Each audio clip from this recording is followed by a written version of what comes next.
hoje é a mais requisitada, tá? A comunicação como um todo, né? Falar em público é uma das partes da comunicação, tá? Você precisa redigir bem, né? Você precisa comunicar através de escrita também. A comunicação falada é uma das, né? Mas tem vários outros tipos de comunicação. Bom, para que a gente faça todo esse trabalho, né? Que nós vamos convidar vocês aqui a fazer, para que a gente faça essa aula de natação, para que a gente tenha coragem de pagar esses micos, porque curso de oratória é pagar mico, né? Para que a gente tenha coragem de pagar esses micos, nós temos que perder primeiramente o medo da crítica. Gente, hoje se tem uma coisa que atravanca o nosso sucesso, que atrapalha, que barra o nosso progresso na vida, é o medo de ser criticado. Esse é o grande problema. A gente vê o Neymar hoje, né, sendo estrela aí do Brasil, estrela mundial, aquele futebol que ele joga. Aí você fica pensando assim, será que ele começou a jogar tem 2, 3 anos? É assim? O cara resolve falar, agora eu vou ser craque de jogo de bola.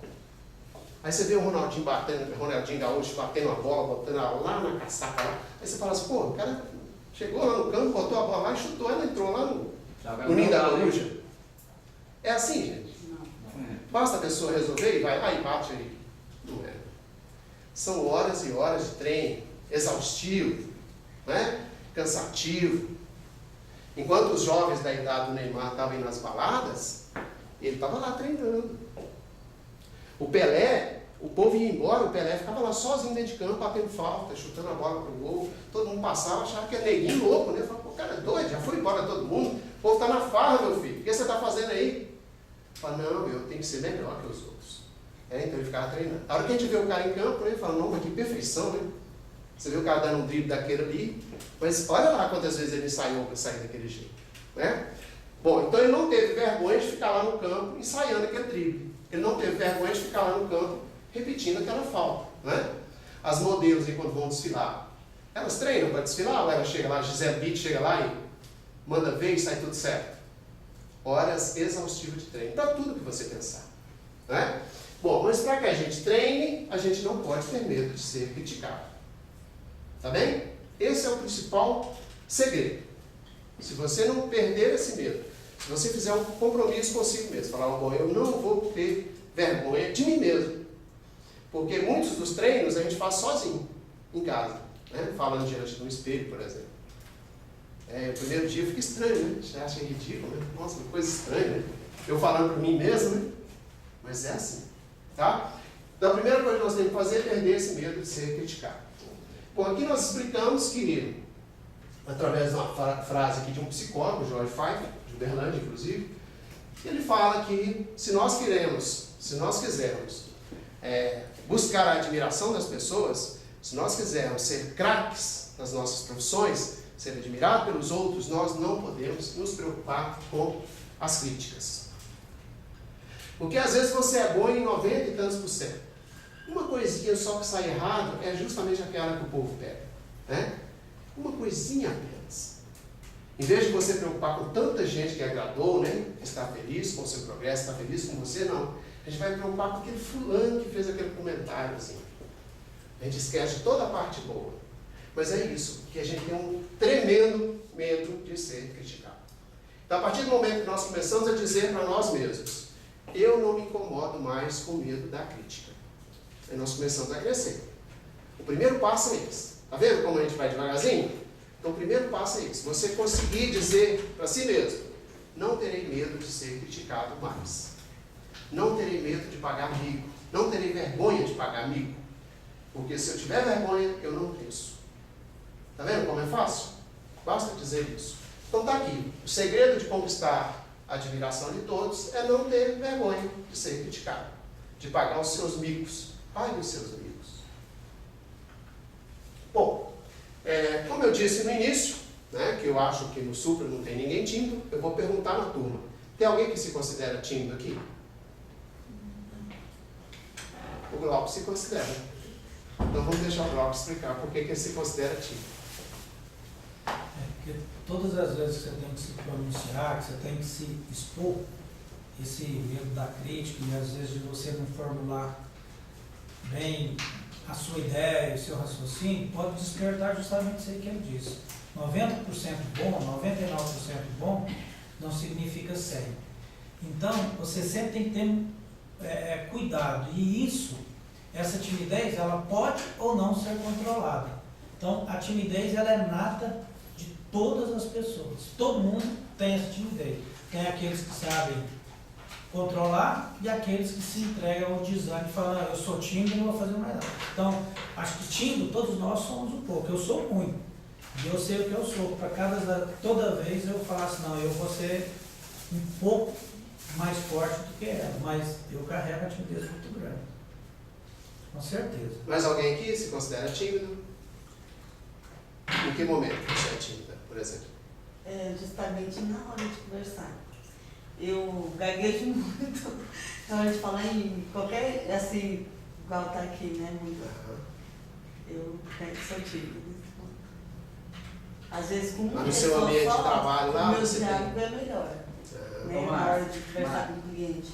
Mas é como que quando você começar a gaguejar, você canta. Porque o galo para cantar, ele não facilita não.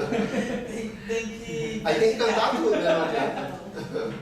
Então, assim, para falar em público, por isso que eu estou aqui, nem participando. Eu quero tranquilizar vocês, porque assim como o Glaucus, eu também me considero muito tímido.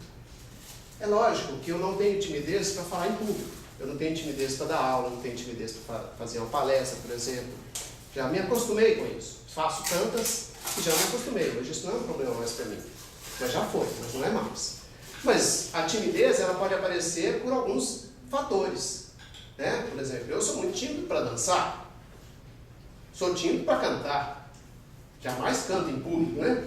Nossa, se você me ver cantando algum dia, você pode mandar me levar para um sanatório ali.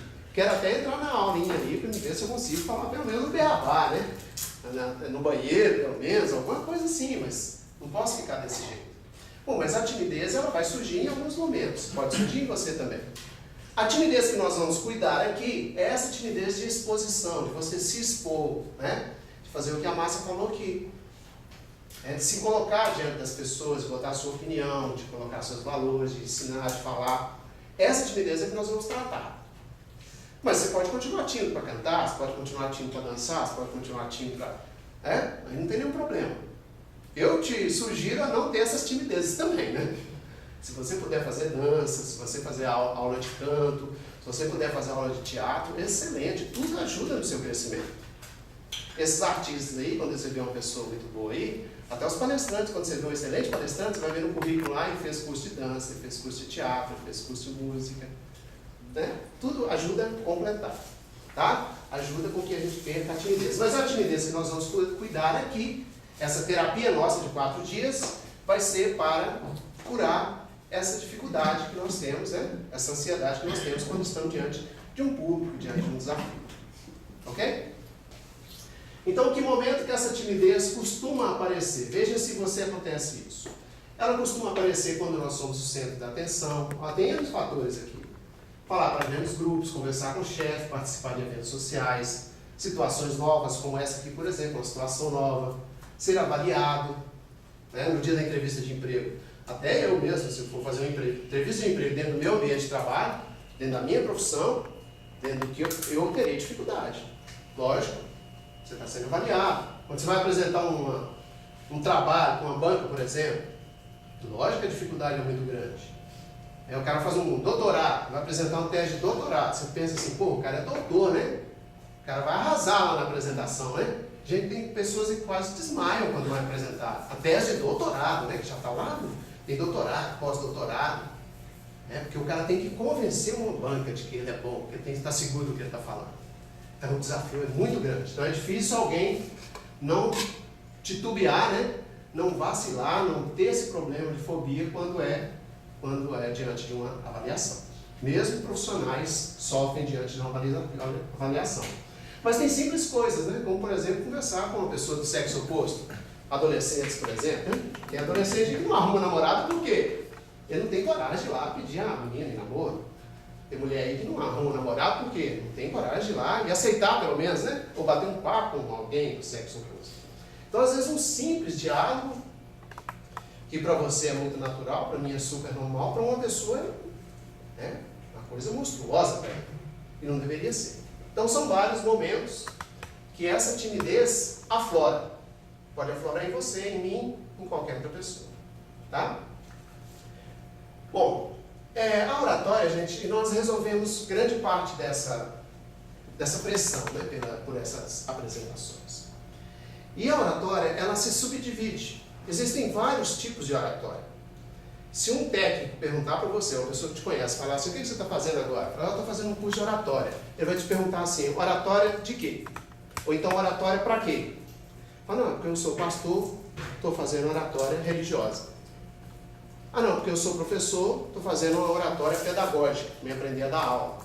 Ah, não, porque eu sou um profissional, estou aprendendo oratória comercial. E aí vai se subdividindo, existem várias áreas da oratória. Né? Nós vamos cuidar aqui dessa oratória do professor, a oratória pedagógica. Gente, hoje, com a modernização da oratória, né, você vê um livro velho desse aqui, por exemplo, né, da oratória, dos primórdios da oratória, né? Nós até colocar os dois juntos, porque esse foi lançado agora, esse outro aqui já é 1900, Cafuga. Aí ele ensina aqui as técnicas de oratória, e é interessante quando você lê um livro desse aqui, porque ele vai mostrando que antigamente a oratória era coisa assim de gênio. Uma pessoa comum como nós assim, não fazia oratória. Não tinha condição de ser um orador. Antigamente a oratória era voltada para os imperadores, as pessoas, né, da liga religiosa, que tinham que falar para grandes públicos. Era aquilo. Cheio de retóricas, cheio de... tinha que garbar bem a voz, tinha que ter um grande voz, tinha que ser... Tudo isso. Hoje não. Hoje a oratória é para qualquer um. Um gago faz palestra, um camelô faz palestra, desde que ele use corretamente as técnicas. Né? Não tem nenhum problema. Então a oratória, ela se subdivide, são vários tipos de oratória, mas há uma tendência de todas as oratórias hoje canalizar para essa aqui. É aquela oratória que imita um professor dentro da sala de aula. Então olha como eu estou falando aqui. Eu estou falando normal. É como eu converso no bar. É como eu converso na rua. A diferença do boteco para aqui é que talvez lá no boteco eu fale mais baixo. Se o som estiver baixo, né? Eu vou falar para o colega que está do lado. Mas eu vou ficar bem à vontade como eu estou aqui. O vocabulário que eu vou usar é mais ou menos também parecido. Vocês veem que eu não vou ficar falando nenhuma palavra... Como é que se diz, Glauco? Não vou falar nenhuma palavra esdrúxula aqui, né? Não vou falar nenhuma palavra esquisita aqui. Não vou ficar procurando palavras difíceis. Mesmo que eu saiba. Né? Eu leio muito, eu tenho um vocabulário, mas eu não vou ficar usando palavras, né, para me aparecer, para ficar parecendo que eu sou, né? Tem muita gente que faz isso, né? A pessoa tem o cuidado de ir lá no dicionário decorar certas palavras para inserir dentro do discurso dela, dentro da fala dela, né, para mostrar que ela é. Né? E se você quer ver isso, tente ouvir um economista falar. Tente ouvir. Na Globo, o Jornal da Globo. Tem alguém aqui que assiste o Jornal da Globo? Meia-noite qualquer coisa? Tem o Sadenberg lá, como é que é o nome dele, Clóvis? O economista da... Ele entra sempre para fazer as análises econômicas. Aí você vai entendendo o jornal todinho, né? Vai passando o jornal, você está tirando 10. Toda matéria que mostra lá, você entendeu perfeitamente. Exceto na hora que vai esse Sadenberg para explicar dados da economia. Ele usa palavras, né, que você fica boiando. Então, naquele momento que ele está explicando ali, uma pessoa normal, que não seja economista, ele vai ficar pairando, né? Ele vai ficar fora do assunto, pela linguajar dele. Ele não está falando para mim. Às vezes ele não estará falando para você. Ele está falando ali para outros economistas, para pessoas que são da área dele. Mas é uma ignorância, concorda? Ué, eu estou ali assistindo, né, estou com o controle remoto na mão. Estou doido para mudar de canal. O cara ainda vem falar de economia lá para mim, com dados que eu não entendo. É hora de eu dar um clique ali, né? Bom, mas se você quer ver uma palestra que você não vai entender nada, ouça um economista.